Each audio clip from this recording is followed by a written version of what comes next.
Bagaimanakah cara kalian datang ke sekolah?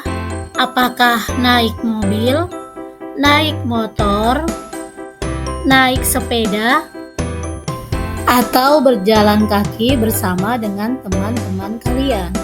Kalian tahu nggak nih, berapa lama waktu yang diperlukan untuk tiba di sekolah? Semua itu akan kita pelajari pada materi gerak dan gaya.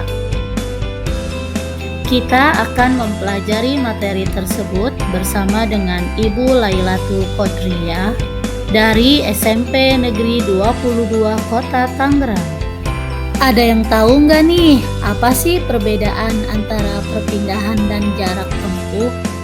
Ketika kalian berpindah posisi dari tempat duduk kalian untuk maju ke depan kelas, membacakan tugas kalian di hadapan teman-teman kalian, maka kalian dinyatakan telah bergerak. Makhluk hidup bergerak dengan kemauan dirinya sendiri untuk mencari makanan. Pintu juga bergerak nih karena ditutup oleh kalian. Gerak semua benda tersebut memerlukan informasi besarnya perpindahan yang diperlukan dari satu posisi ke posisi lainnya, atau informasi tentang nilai lintasan yang dilalui gerak benda yang dikenal dengan jarak tempuh. Kita dapat menggambarkan gerak sebuah benda secara mendetail setelah kita mampu mendefinisikan besaran-besaran gerak untuk benda tersebut. Besaran-besaran gerak yang pertama kali perlu diketahui adalah 1. Posisi 2. Perpindahan 3. Jarak tempuh. Agar dapat menjelaskan gerak benda secara lengkap, kita memerlukan bantuan sumbu koordinat. Jumlah sumbu koordinat yang digunakan bergantung pada arah gerak. Benda yang bergerak pada lintasan garis lurus dan hanya menggunakan satu sumbu koordinat disebut dengan gerak satu dimensi atau satu arah pandang. Misalnya gerakan benda pada sumbu X atau gerakan benda pada sumbu Y. Misalkan rumah kalian sebagai posisi awal dan sekolah sebagai posisi akhir. Besar total perpindahan yang dilakukan adalah pengurangan nilai dari posisi akhir terhadap posisi awal. Jika rumah kalian adalah posisi awal, maka rumah kalian dapat diberikan angka 0 meter.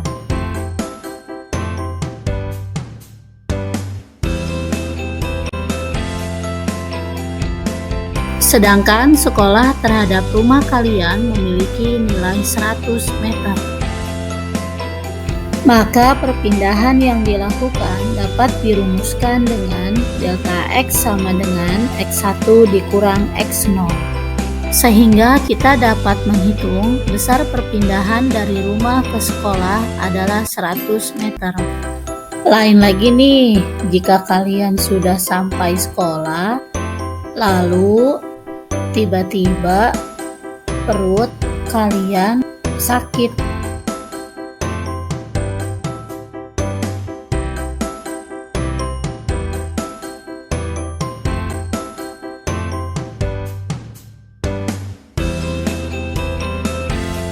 Maka besar perpindahan yang dilakukan dari rumah ke sekolah lalu kembali ke rumah adalah 0 meter.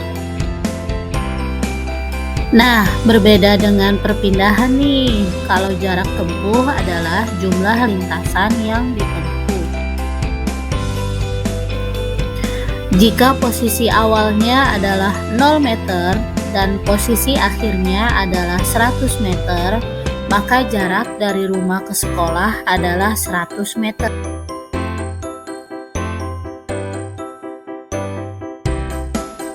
Sedangkan jarak dari rumah ke sekolah lalu kembali lagi ke rumah adalah 200 meter.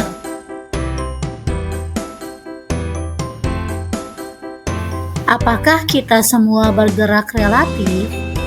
Apakah Misalnya, saat kalian berada di dalam mobil menuju ke sekolah, kalian melintasi seseorang yang sedang diam di tepi jalan raya. Orang tersebut melihat bahwa kalian sedang bergerak bersama mobil terhadap sebuah kota yang kalian tinggali.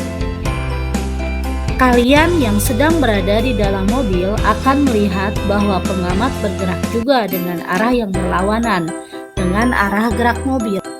Sebuah benda dikatakan bergerak tergantung dari pengamat dan titik acuan yang digunakan. Hal tersebut menunjukkan bahwa gerak benda bersifat relatif atau tidak mutlak. Nah, kalau ini termasuk gerak semu atau gerak nyata ya. Gerak semu adalah benda yang sebenarnya diam, namun oleh pengamat teramati bahwa benda tersebut seolah-olah bergerak. Gerak semu biasanya diakibatkan oleh karena keadaan pengamat yang sedang berada dalam suatu sistem yang bergerak. Jadi, pada saat kita berada di dalam mobil, pohon-pohonan di tepi jalan seperti bergerak berlari meninggalkan kita. Padahal sebenarnya yang bergerak adalah mobil saat kita sedang berada di dalamnya. Jadi kita semua bergerak relatif. Kenapa waktu tiba bisa berbeda? Jarak yang ditempuh suatu benda diukur dari seberapa jauh benda itu telah bergerak dari titik acuan sebagai posisi awal. Kalian juga sudah mengetahui bahwa perpindahan adalah seberapa jauh suatu benda berpindah dihitung dari titik awal acuan tanpa memperhatikan bentuk lintasan apakah berkelok-kelok atau lurus.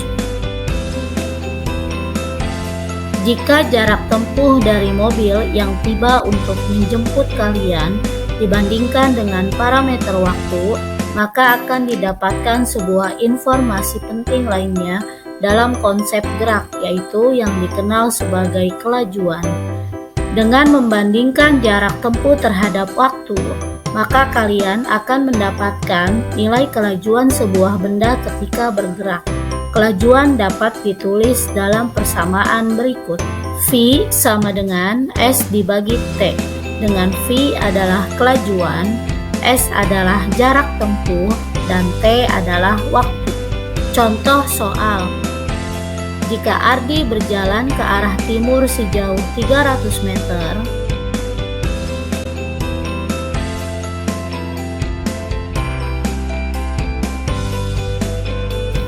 kemudian kembali ke barat sejauh 60 meter, jika waktu yang dibutuhkan Ardi adalah 2 menit, maka tentukanlah besar kelajuan Ardi.